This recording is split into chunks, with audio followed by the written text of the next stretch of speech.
नमस्कार, आप देख रहे हो एनर्जी न्यूज में आपके साथ साक्षी शर्मा। आप सभी का स्वागत है सबसे बड़ी खबर में। आज हम बात करेंगे युवाओं की तस्वीर जो सामने आई है दुनिया भर से। आपको देखने को मिलेगा कि किस तरह से युवाओं के अंदर भगदड़ मची है आईफोन 70 खरीदने के लिए। तो देखिए, दिल्ली के साकेत से जो तस्वीरें सामने आई उसमें रात से ही लोग लाइन लगाकर खड़े रहे और सुबह 8 बजे जैसे ही एप्पल स्टोर का दरवाजा खुला, भीड़ ने मानो झंडा गाड़ दिया। सबसे पहले हमें चाहिए नया आईफोन। और इस बीच युवाओं के बीच लड़ाई झगड़े की तस्वीरें भी सामने आई है। इस बार सबसे ज्यादा चर्चा में है प्रो सीरीज का नया कॉस्मिक ऑरेंज कलर। लोग इसे प्यार में भगवा आईफोन कह रहे हैं। भारत में भी इस कलर की मांग इतनी है कि प्री ऑर्डर में ही ये आउट ऑफ स्टॉक हो गया। दिल्ली के साकेत मॉल पहुंचे एक शख्स ने खुशी जताते हुए कहा, मैं मुस्लिम हूं but I love this colour. सोचिए, एक फोन का रंग भी लोगों को जोड़ रहा है और ये भी दिखा रहा है कि आईफोन सिर्फ एक गैजेट नहीं बल्कि इमोशन है। कीमतों की बात करें तो आईफोन 17 की शुरुआत कीमत है 82,900 रुपए। वहीं आईफोन एयर जो अब तक का सबसे पतला आईफोन है उसकी कीमत शुरू होती है 1,19,900 रुपए से। प्रो और प्रो मैक्स की कीमतें 1,34,900 और 1,49,900 रुपए से शुरू होती है। डिजाइन में आईफोन 17 सीरीज के बेस मॉडल में तो ज्यादा बदलाव नहीं है, लेकिन आईफोन प्रो और प्रो मैक्स अब और बड़े कैमरे मॉड्यूल, नए कैमरा कॉन्फ़िगरेशन के साथ आते हैं। लोग कहते हैं आईफोन खरीदना स्टेटस नहीं, एक्सपीरियंस है।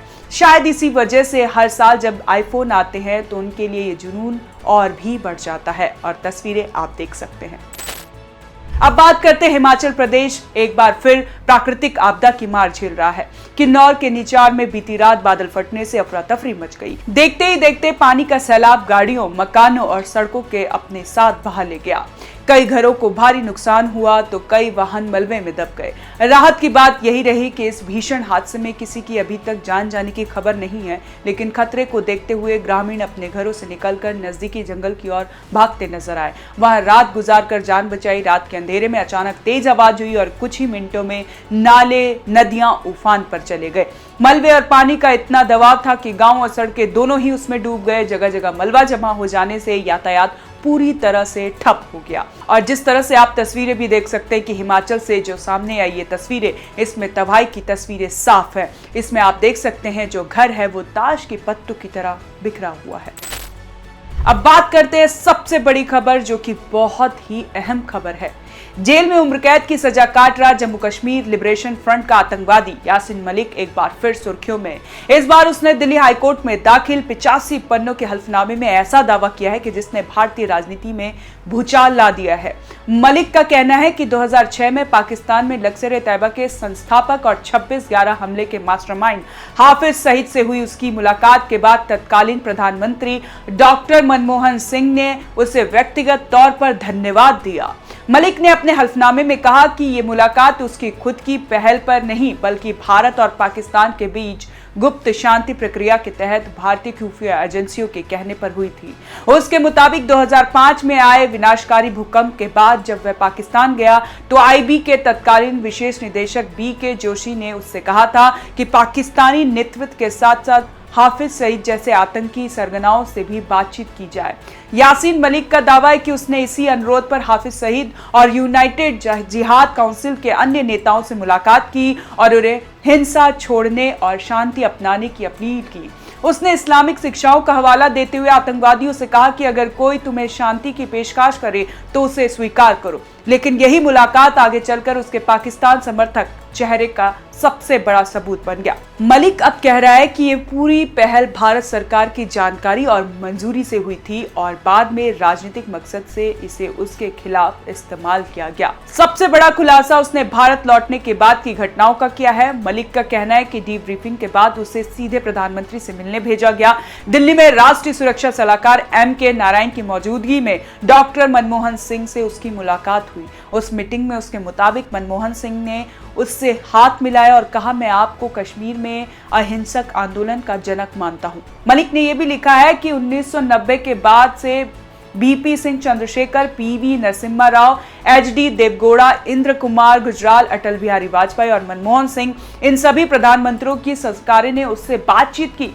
प्रक्रिया में शामिल किया, मंच दिया, अंतर्राष्ट्रीय स्तर पर बोलने के लिए प्रेरित किया। ये दावे अगर सच हैं तो ये भारत की खुफिया रणनीति के और पाकिस्तान के साथ शांति वार्ता की गुप्त चालों पर गंभीर सवाल उठाते हैं। सबसे अहम यह है कि क्या वाकई भारत के एक प्रधानमंत्री ने हाफिज सईद जैसे वैश्विक आतंकी के साथ मुलाकात के बाद यासीन मलिक का आभार जताया? याद रहे, यही यासीन मलिक 1990 में श्रीनगर में 4 वायुसेना अधिकारियों की हत्या के आरोप में नामजद है। वही मलिक जिस पर पूर्व गृह मंत्री मुफ्ती मोहम्मद सईद की बेटी रुबिया सईद के अपहरण का आरोप है। कश्मीरी पंडित उसे अपने समुदाय के जातीय सफाई का जिम्मेदार मानते हैं। आज ये हल्फनामे सिर्फ एक दस्तावेज नहीं बल्कि आतंकवाद, शांति, कूटनीति और सत्ता की राजनीति के काले धागों का ऐसा संगम है जो आने वक्त में बड़ा राजनीतिक तूफान खड़ा कर सकता है। अब बात गुरुग्राम से। आपको बता दें, गुरुग्राम से आई इस खबर ने पूरे एनसीआर को दहला दिया है। सेक्टर 45 इलाके में दिनदहाड़े गोलियों की बरसात हुई। प्रॉपर्टी मार्केट कंपनी के ऑफिस पर 5 बदमाशों ने 30 से ज्यादा राउंड फायरिंग की। Millennium city centre metro station के पास जैसे ही गोलियां चली, पूरे इलाके में अफरा तफरी मच गई। दुकानों के शटर गिरा दिए गए, लोग जान बचाने के लिए इधर उधर भागने लगे। गनीमत रही कि इस वारदात में कोई घायल नहीं हुआ, वरना गोलियों की ताबड़तोड़ हादसा हो सकता था।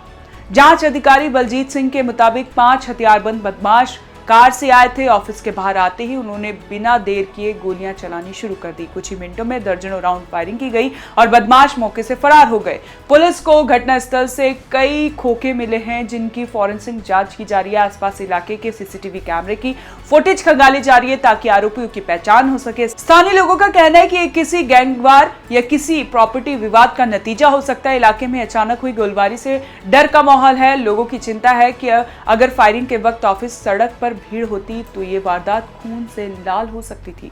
पुलिस का दावा है कि बदमाशों की तलाश के लिए टीमें गठित कर दी गई हैं और जल्द ही इस वारदात का पर्दाफाश किया जाएगा। तो ये थी आज की सबसे बड़ी खबरें। कैसी लगी आपको हमें कमेंट कर जरूर बताएं और इसमें कोई राय या सुझाव है तो आप हमें जरूर बताइएगा। देखते रहें सबसे बड़ी खबर और बने रहें हमारे साथ ONOG न्यूज में।